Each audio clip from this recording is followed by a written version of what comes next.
نحمده ونصلي على رسوله الكريم اما بعد فاعوذ بالله من الشيطان الرجيم بسم الله الرحمن الرحيم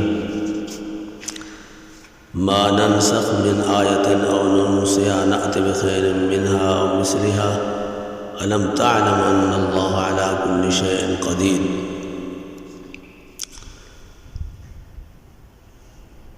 حضرات گرامی،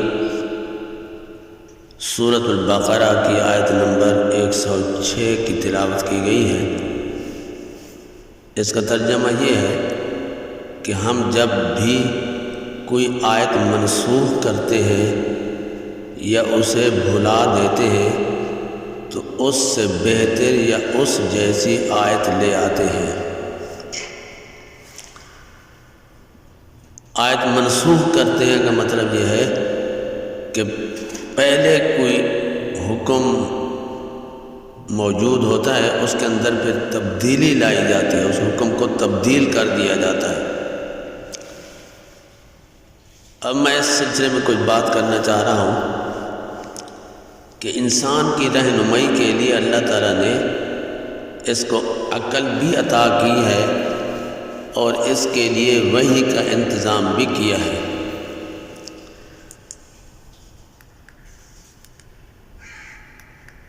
وحی کے ذریعے جو احکامات اللہ تعالیٰ نے بھیجے ہیں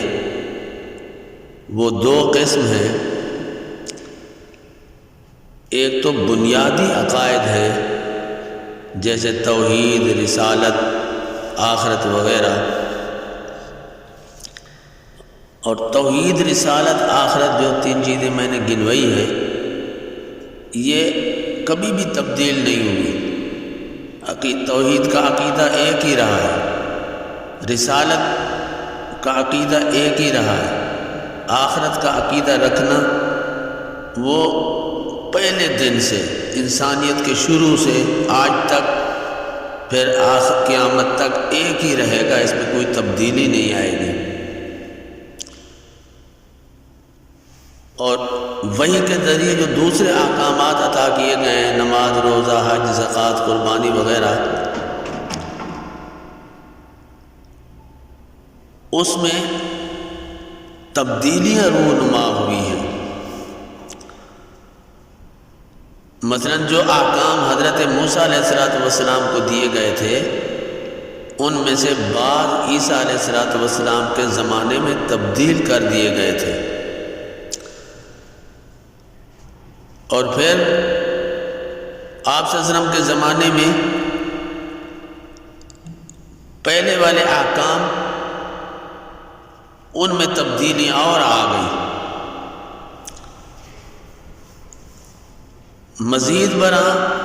پھر آپ صلی اللہ علیہ وسلم کو جو فروعی احکام عطا کیے گئے تھے، عملی احکام دیے گئے تھے، فروعی احکام دیے گئے تھے، ان میں بھی تبدیلیاں رونما ہوئی ہیں، تبدیلیاں واقع ہوئی ہیں۔ مثلا حضور صلی اللہ علیہ وآلہ وسلم مکہ مکرمہ میں بیت اللہ کی طرف منہ کر کے نماز پڑھتے تھے۔ جب آقا نامدار صلی اللہ علیہ وآلہ وسلم کو ہجرت کا حکم ہوا کہ میرے پیارے آپ مکہ مکرمہ سے مدینہ منورہ روانہ ہو جائیں، مدینہ منورہ کی طرف ہجرت فرمائیں، تو آپ صلی اللہ علیہ وسلم مدینہ منورہ کی طرف ہجرت فرما گئے، اور وہاں پھر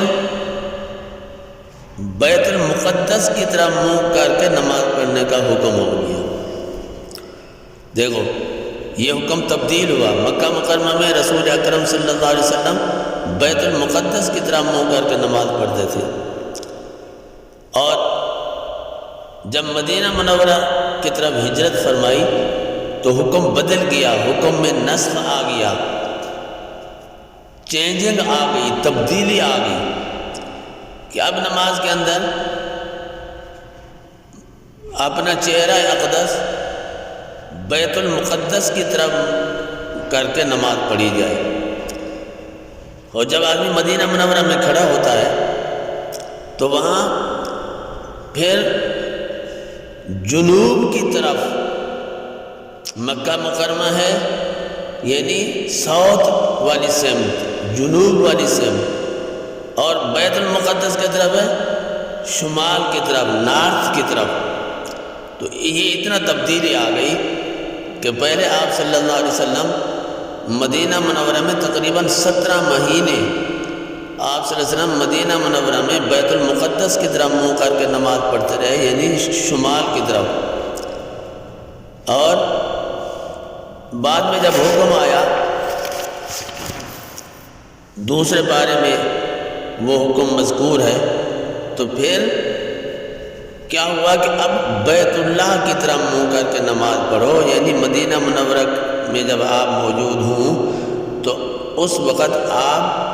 شمال کی طرف منہ کر کے نماز نہیں پڑھنی، یعنی بیت المقدس کی طرف منہ کر کے نماز نہیں پڑھنی،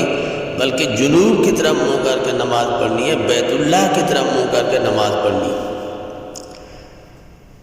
تو یہ آیت قرآن پاک کی جو آیت تھی جو میں نے تلاوت کی تھی، سورۃ بقرہ آیت نمبر 106، سامعین اس کا ترجمہ بھی دیکھ لیں کہ اللہ رب العزت کیا فرما رہے ہیں کہ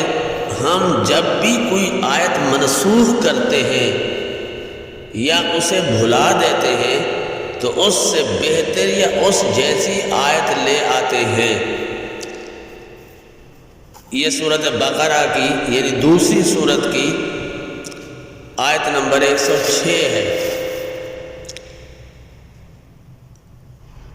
تو یوں بھی کہا جا سکتا ہے کہ کسی حکمت کے تحت اللہ کے حکم میں تبدیلی آ جائے تو اس کو نسخ کہتے ہیں۔ تو میں نے آج مسئلہ بھی بیان کیا اور ایک بنیادی اصول بھی بیان کیا، آئندہ میں اسی کو وضاحت سے بیان کروں گا۔ آخر میں اسی سلسلے میں یہ ایک فائدہ بیان کر رہا ہوں جو بہت مفید ہے کہ شریعت کے جو احکامات ہیں اس میں خصوصاً جو فروعی احکام ہیں ان میں دو چیزوں کا خیال لازمی ہے، ایک تو حکمت کا اور دوسرے حفاظت کا۔ اور جو پہلے عقائد ہیں اس میں تو حفاظت ہی ہوگی، اس میں چونکہ تبدیلی نہیں آنی، تو اس لیے سادی بات یہ کر رہا ہوں کہ شریعت کے احکام میں دو چیزوں کو مد نظر رکھا جائے گا، دو چیزوں کا خیال کرنا لازمی ہوگا، ایک حکمت اور دوسرا حفاظت۔ اگر ان دو چیزوں کا خیال نہ کیا جائے یعنی ان کو نظر انداز کر دیا جائے تو اختلافات بڑھتے ہیں، پریشانیاں بڑھتی ہیں، تشویش بڑھتی ہے۔ میڈیا پر گفتگو کی جاتی ہے مسائل پر، تو ان چیزوں کو اگر شامل کر دیا جائے تو سامعین بہت اعتراض کرتے ہیں، کہتے ہیں جی کئی دفعہ مجھے کہا گیا کہ جی ایک عالم یہ کہتا ہے، دوسرا یہ کہتا ہے، تیسرا یہ کہتا ہے، ہم عوام کدھر جائیں، کس عالم کی بات مانیں؟ تو جو میں بات کر رہا ہوں کہ اگر دو چیزوں کا خیال کیا جائے، حکمت اور حفاظت، جو میرا آئندہ ٹاپک بھی ہوگا، تو اس کا اگر خیال کر دیا جائے تو میرے خیال میں وہ تشویش ختم ہوگی، تسلی ہوگی۔ اللہ تبارک و تعالی ہم سب کو عمل کرنے